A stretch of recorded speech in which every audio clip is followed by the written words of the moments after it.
श्री गिरिराज धरण की जय, गोवर्धन नाथ जी की जय, श्याम सुंदर श्री यमुने महारानी जी की जय, श्री वल्लभाधीश की जय, श्री गुसाई जी परम दयाल की जय।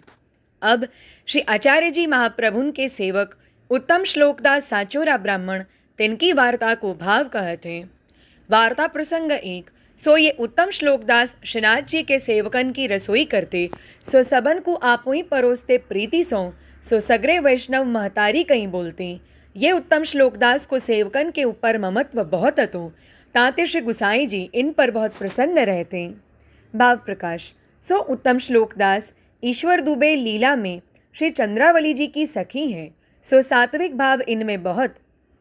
श्री चंद्रावली जी को और सब सखीन को प्रीति सो सामग्री अरोगाव थी। सो एक समय श्री चंद्रावली जी श्री ठाकुर जी और श्री स्वामिनी जी को अपनी कुंज में पधराएं। सो श्री चंद्रावली जी अपने हाथ सो दो स्वरूपन को परोसत हती। सो ये दो सखीन के मन में यह गर्व भयूं, जो सकरी सखीन को नित्य परोसत है, सो आज दो स्वरूप पधारे हैं, तीनों को हम परोसे तो आछो। सो श्री चंद्रावली जी सो पूछे नाही और दूसरो थार उठाई के चल दीनी। इतने में श्री चंद्रावली जी आए कहे, जो कहाँ जात हो? तब गर्व सो कहीं, कहाँ हम न परोसे श्री ठाकुर जी को। तब श्री चंद्रावली जी कहे, यहाँ गर्व करे ताको काम नाही, तुम तो भूमि पर गिरो।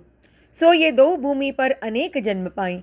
लीला में इनको नाम सुशीला, एक को नाम मैना। सो उत्तम श्लोकदास सुशीला को प्राकट्य और ईश्वर दुबे मैना सखी को प्राकट्य।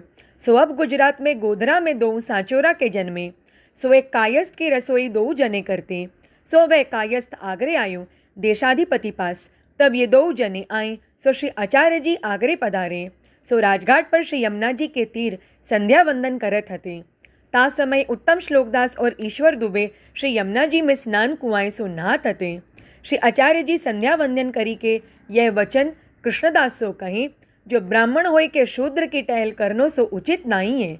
शूद्र ब्राह्मण की टहल करे तो ठीक, ऐसे श्री भागवत में कहो है। सो ये बात उत्तम श्लोकदास और ईश्वर दुबे सुनी की कहें, महाराज आप कहें सो साच, परंतु यह पेट के लिए शूद्र की चाकरी करत है, कहाँ करे, और गुण तो हमारे हैं नहीं, पढ़े हैं नहीं, ताते शूद्र की रसोई करी निर्वाह करत हैं। तब श्री आचार्य जी कहें, हम तुम्हारे ऊपर नहीं कहें, हम तो अपने सेवकन से बतरावत हैं, और ईश्वर सबको भरण पोषण करत हैं, विश्वास ईश्वर पर चाहिए।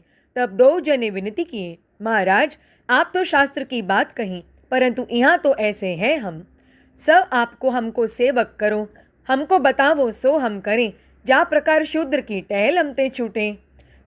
तब श्री आचार्य जी कहें, तुमऊ ब्राह्मण हो, हमऊ ब्राह्मण हैं।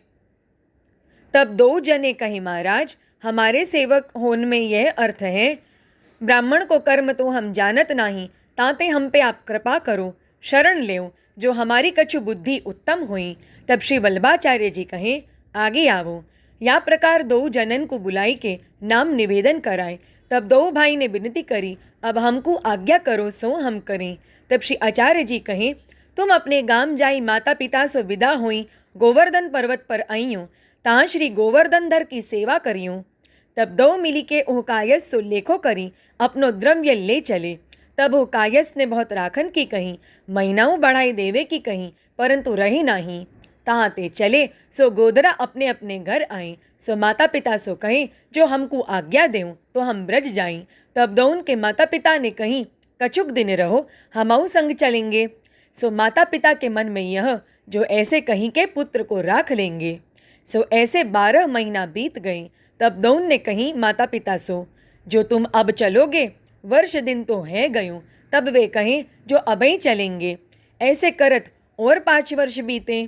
तब उत्तम श्लोकदास तो माता पिता को औरन को जताए बिना गोवर्धन को उठी चले।